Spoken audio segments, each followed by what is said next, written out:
call on Tony Bucher, who is the president of the Irish Literary and Historical Society, and also a fine columnist for the Irish Herald. He's done some very good work.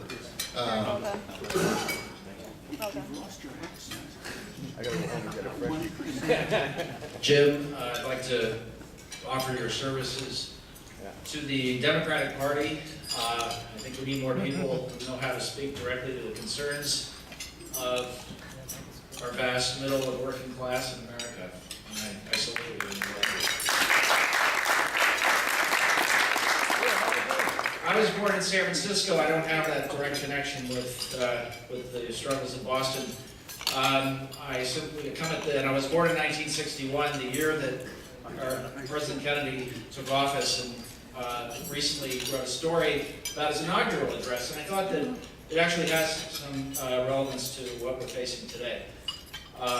So this will be a little bit pedantic, but it's short.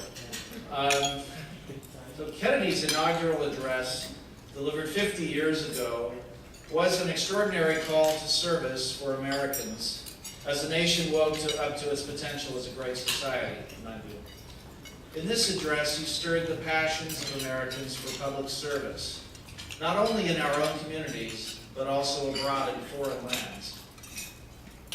Kennedy's words were based on his own universal conviction, as he said, that the rights of man come not from the generosity of the state, but from the hands of God.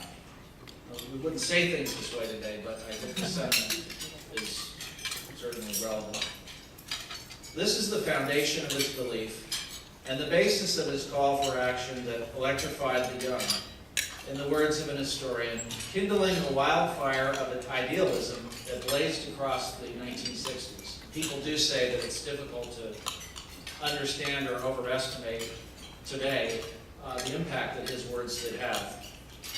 He said, his words, "Now the trumpet summons us again, not as a call to bear arms, though arms we need, not as a call to battle, though in battle we are, but a call to bear the burden of a long twilight struggle, year in and year out, rejoicing in hope, patient in tribulation, a struggle against the common enemies of man, tyranny, poverty, disease, and war itself."